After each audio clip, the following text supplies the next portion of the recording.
Personne ne peut dire qu'il n'y a pas d'entité ou d'esprit, que ce soit positif ou négatif, sur sa maison. Personne.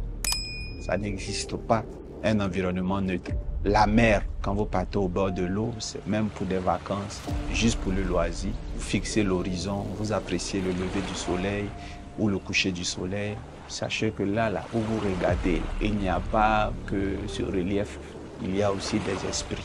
La nuit qui circule au-dessus des eaux. Il n'y a pas seulement, je vous assure, pas seulement les arbres, l'eau. Il y a des entités qui vous voient, mais vous ne les voyez pas. Partout, il y a des entités. Dans un quartier, si vous avez les yeux, vous verrez sur le toit de chaque maison une entité. Il y a des anges qui correspondent à la pauvreté. Quand tu vois un de loin, tu sais que dans le quartier se trouve un pauvre. Alors, une fois, alors que je sortais de ma maison, un homme m'accoste et il me demande s'il y a un marabout dans cette maison. Je lui demande pourquoi. Il dit en toute sincérité, il est venu rendre visite à quelqu'un dans le quartier et il a vu un gros œil au-dessus du toit de cette maison.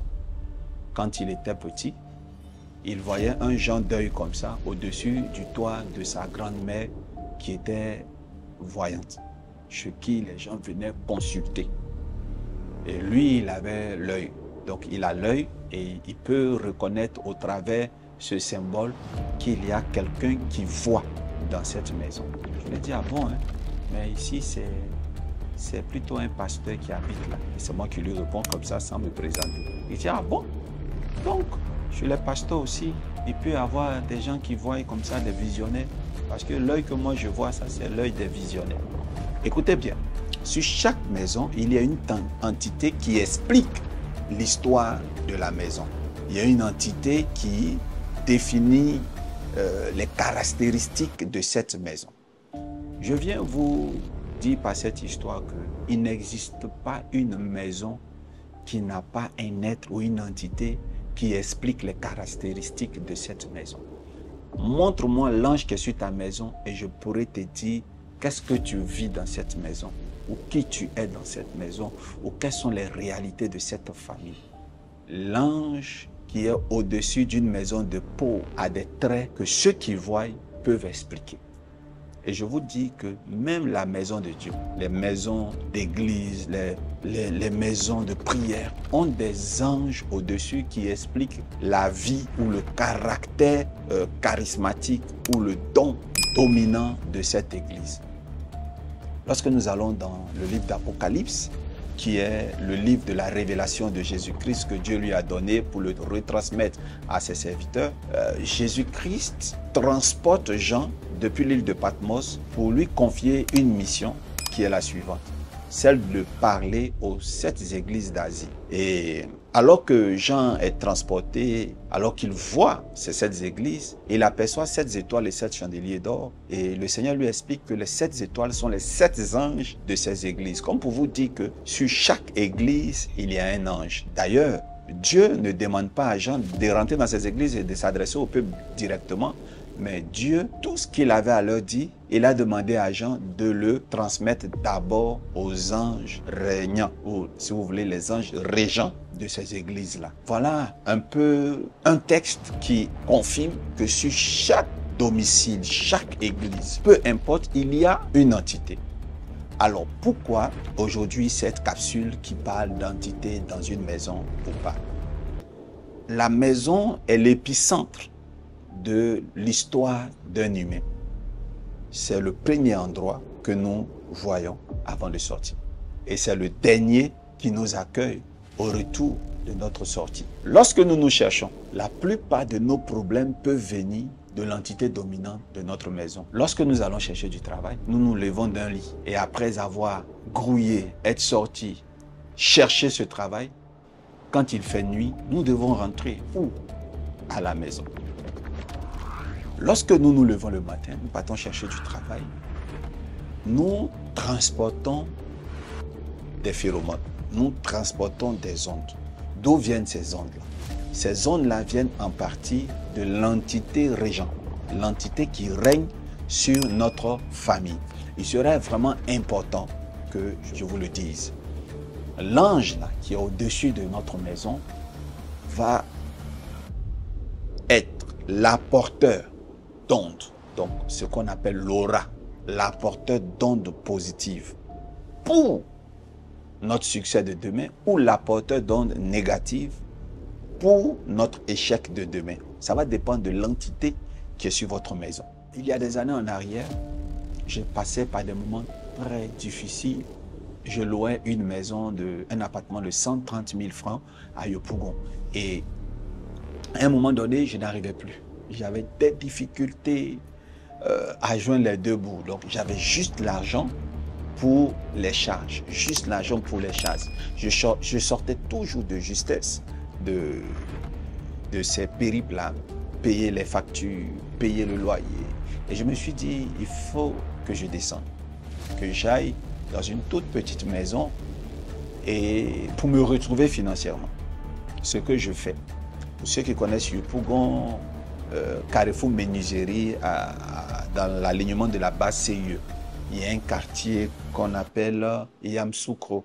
C'est un quartier précaire qui n'a pas de terminal d'électricité. On est obligé de tirer l'électricité très loin par des câbles et c'est vraiment très anarchique. Je suis allé habiter là-bas.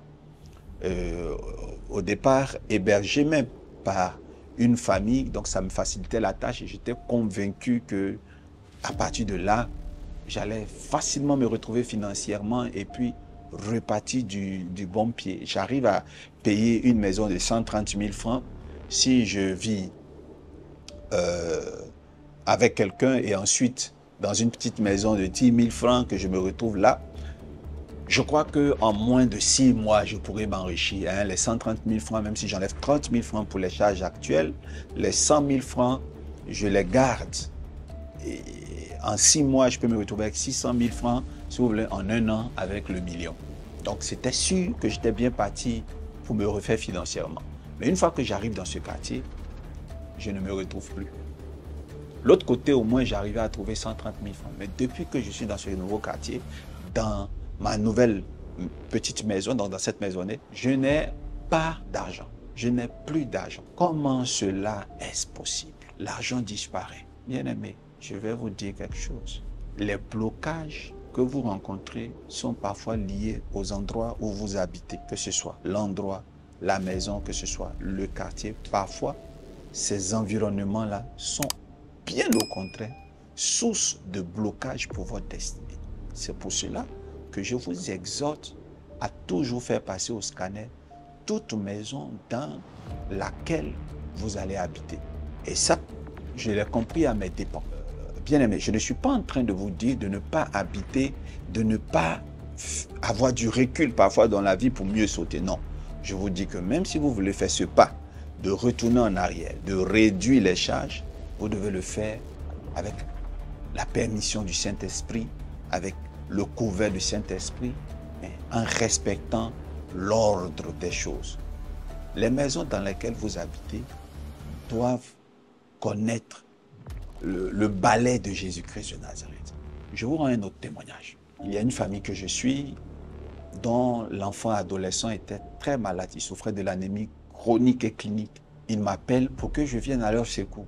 Ils habitent dans un quartier profond où à une certaine heure, il n'y a pas de véhicule pour sortir, à moins que la famille soit véhiculée. J'arrive tardivement, je monte à l'immeuble, j'entre dans l'appartement, je trouve un enfant qui est déjà mort. Convulsion, la langue dehors, serrée par les dents, le noir de l'œil a disparu pour laisser place au blanc, il bave. Et c'était vraiment très grave. On prie avant qu'on puisse le conduire à l'hôpital. Tout ceci s'est fait très rapidement. Hein. C'est un choix que j'ai fait, qu'on prie d'abord avant de partir, parce que j'étais convaincu que si on ne priait pas sur la route, l'enfant allait décéder. Donc, j'ai à cœur, j'ai pas à cœur, je sens un besoin d'entrer dans les toilettes. Je ne peux vous dire que j'avais un besoin biologique, mais c'était plutôt comme une transe. J'entre dans les toilettes, je regarde dans l'assiette des toilettes, je vois du sang. Pourtant, il n'y avait pas de sang, c'était une vision.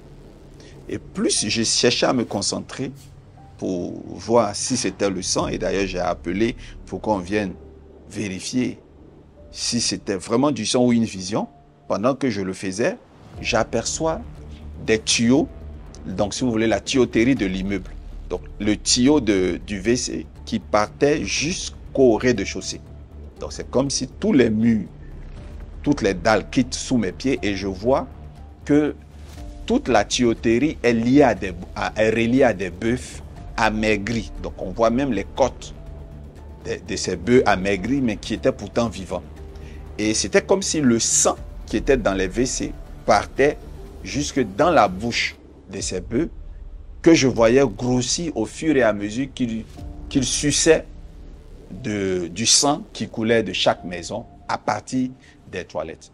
Et le Seigneur me dit clairement que cette maison, à sa fondation, a connu un rituel.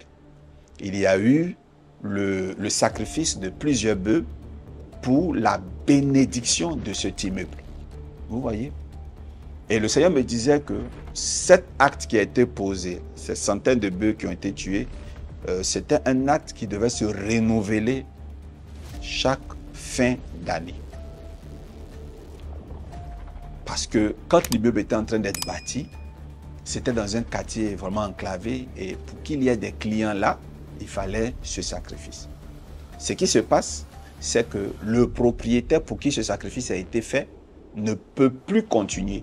Donc ne le fait plus, certainement parce que c'est quand même un quartier, une cité citadine. L'immeuble, il y a des habitants qui circulent tout le temps. Et si le sacrifice devait être renouvelé à cet endroit, les gens du bâtiment devraient assister à cela. Qui allait le faire aux yeux de tout le monde? Et donc, comme chaque année, le sacrifice n'est pas fait, l'entité qui règne sur l'immeuble se servait du sang de ceux qui habitaient dans l'immeuble. C'était une vision, bien évidemment. Je ressors, je crie et je leur dis, je viens d'avoir une vision. Dans ce bâtiment, il y a eu un sacrifice qui a été fait et c'est ce sacrifice-là qui boit le sang de l'enfant et je suis convaincu que dans ce même bâtiment, il y a d'autres personnes qui sont malades de cette même maladie. Il faut que je le vérifie chez les voisins. Alors on sort pour vérifier cela, on tape chez le voisin immédiat, c'est une dame qui dit, mais ce soir même, on vient de faire baisser la fièvre d'une personne dans la maison qui a fait une crise sévère d'anémie et c'est la maladie de la personne. On est descendu, il était tard. On a quand même pris le risque de faire sortir le bâtiment. Je vous assure que la majorité des personnes qu'on a pu avoir, qui se sont prêtées à nous répondre à cette heure tardive, nous ont confirmé qu'ils avaient une ou des personnes anémiées dans la maison. Et regardez très bien ce que dit la Bible dans le livre d'Ésaïe 66, verset 3.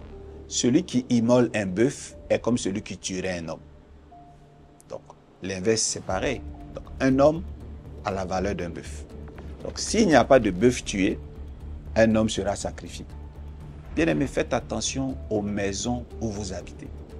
Vous ne savez pas ce qui a été fait, vous ne savez pas ce qui y a été dit au moment où vous veniez. C'est pour ça que vous devez toujours prendre le soin de prier Jésus-Christ de Nazareth quand vous entrez dans une maison. Lorsque vous quittez une maison et que vous allez chercher du travail, vous pouvez avoir la poisse à cause de l'endroit d'où vous venez. Et même quand vous avez une bonne nouvelle dehors, au retour, la dernière maison, le dernier endroit, c'est là où vous habitez, où vous allez vous recoucher. Si cet endroit n'est pas préparé, tout ce que vous allez faire en sortant va toujours connaître un non-accomplissement, ou tout ce que vous allez obtenir de bon dehors, vous allez revenir le plonger dans un trou profond, sans fond, parce que votre maison n'est pas consacrée. À bon attendeur, salut. Homme de Dieu, lorsque vous voulez commencer la prière dans une église, la question que vous devez vous poser, est-ce que celle-ci a été consacrée? Est-ce que celle-ci a connu un scanner? C'est très important. Vous pouvez avoir l'onction. Mais si le lieu où vous priez n'est pas calibré, cela pourra affecter l'affluence, cela pourra affecter le succès. Idem pour vos salons de coiffure, votre magasin que vous avez ouvert, votre restaurant que vous avez ouvert. Qui est l'entité qui règne sur votre maison? Donc, votre maison ou votre entreprise doit passer au scanner. Cela est très important parce que c'est à partir d'une maison que tout se joue. Dans le livre de Matthieu 10, 12, le Seigneur dit, en entrant dans cette maison, saluez-la. Pourquoi on doit la saluer? Il faut la saluer pour savoir si cette maison en est digne et si votre paix peut y reposer. Vous voyez, c'est important de comprendre que la salutation dont Christ parle ici, c'est le discernement que nous devons attribuer, appliquer à cette maison. Il faille que nous voyons, il faille que nous discernons, il faille que nous travaillons à savoir si la maison est bonne. Dans le livre de Lévitique 27, le verset 14, le Seigneur demande à ce que le peuple de Dieu sanctifie les maisons dans lesquelles l'homme doit habiter ou entreprendre. Alors, cette capsule, c'était pour vous bénir, vous aider à ne pas commettre l'erreur d'habiter dans un environnement non propice à votre succès. Tout ceci nous aide à comprendre Matthieu 10, le verset 12. En entrant dans la maison, saluez-la. Saluez votre maison. Je la salue au nom de Jésus.